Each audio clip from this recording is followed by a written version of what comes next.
There's a negotiation happening before every conversation. Most people never see it. They think communication begins the moment someone starts talking, but it doesn't. By the time words are exchanged, people have already formed assumptions about status, confidence, authority, competence, and emotional positioning. That means many people lose influence before they ever speak. Not because they lack intelligence, not because they lack expertise, but because they failed to shape the psychological environment before the interaction even started. And the highest level communicators understand something most people completely miss. Authority is often established pre-verbally, before the meeting, before the call, before the handshake, before the introduction, sometimes before the other person even enters the room. This is what I call the Pre-Emptive Authority. And once you understand it, you begin to see communication very differently, because powerful communicators rarely walk into neutral environments. They shape them first, intentionally, quietly, and strategically. Most communication advice focuses on performance during the interaction. What to say, how to sound confident, how to answer different questions, how to persuade. But top-level communicators often win before the conversation begins because they understand expectation framing. Human beings do not evaluate communication objectively. They evaluate it through psychological filters: expectation, context, emotional tone, perceived status, scarcity, social proof, and positioning. And once those filters are established, people unconsciously interpret everything through those filters. This is why two people can say the exact same sentence and receive completely different reaction. One sounds authoritative, the other sounds defensive, or one sounds insightful, the other sounds insecure. The words may be identical, but the framing surrounding the words changes everything, and most people never realize this is even happening. Think about high-level executives, military briefers, trial attorneys, experienced negotiators, even top politicians, some of them anyway. Many of them understand a subtle truth. The room is already reading you before you begin speaking. Your arrival speed, your posture, whether you appear rushed, whether you over-explain before anyone asks questions, how you were introduced, how your email was written, whether your communication feels reactive or deliberate. People are constantly asking themselves one silent question: how should I psychologically position this person? And they answer the question incredibly fast, sometimes within seconds, sometimes before direct contact even happens. That means preparation is not just about your talking points. Preparation is about controlling the conditions surrounding the interaction. Let me give you an example. Two people send a meeting request. The first one writes something like this: "Hey, just checking in. Maybe we might have some time to discuss a few ideas I've been thinking about." The second one writes, "I'd like 20 minutes to discuss 3 specific opportunities that may directly improve operational efficiency." Notice the difference? The first person seeks permission emotionally. The second person frames value structurally. One feels uncertain, the other feels intentional.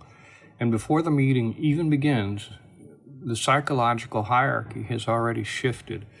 This is preemptive authority. Here's another example. Someone walked into a room talking immediately, filling the silence, explaining themselves before pressure even exists. Over-smiling, over-connecting, trying to reduce the tension instantly. And another person enters calmly, settles first, observes, makes eye contact deliberately, speaks after the room adjusts to their presence. Who appears more grounded? Who feels more psychologically expensive? Who seems more difficult to manipulate?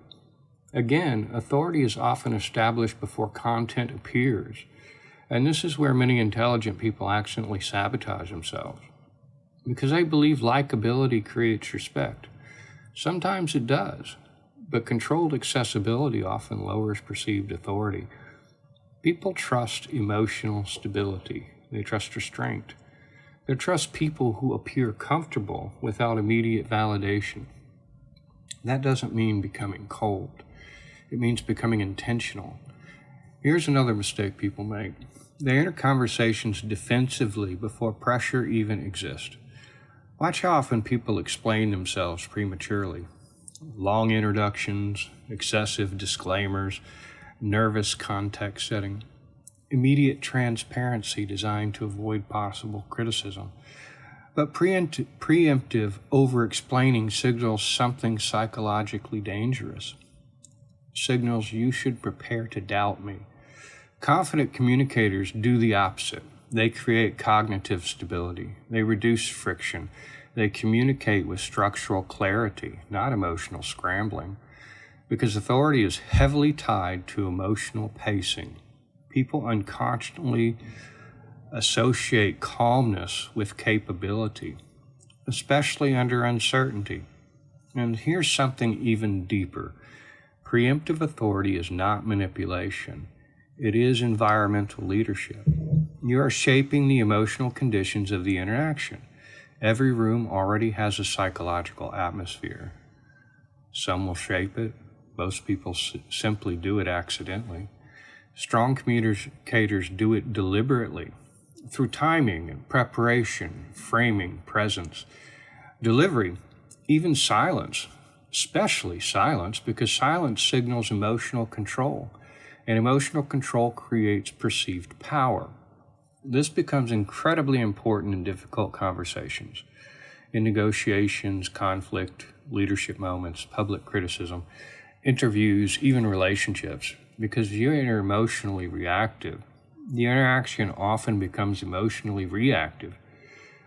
But if you enter composed, intentional, clear, you quietly pressure the environment to organize around your emotional state instead.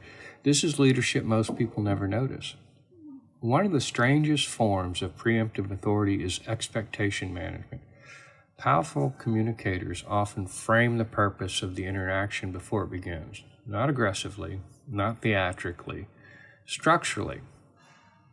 This meeting is to identify operational risk, or I'd like to focus specifically on long-term solutions, or even my goal here is clarity, not escalation.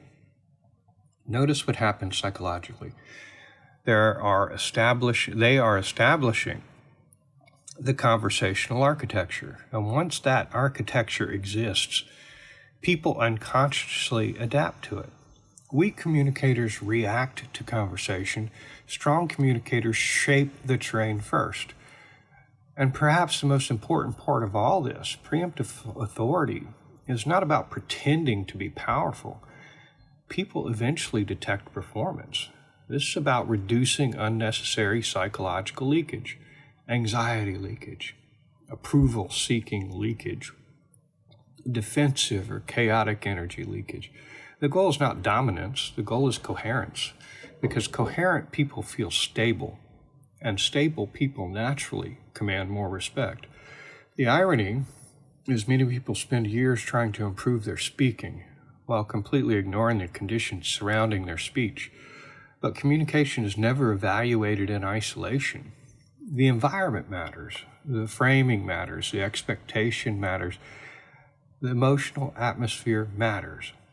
And often the most important part of conversation happens before the first sentence is spoken. So the next time you prepare for an important interaction, stop focusing only on what you plan to say. Ask yourself something deeper, such as, what assumptions will already exist before I speak? Because that answer may determine the outcome long before the conversation begins. Powerful communicators do not merely respond to environments, they quietly shape them first.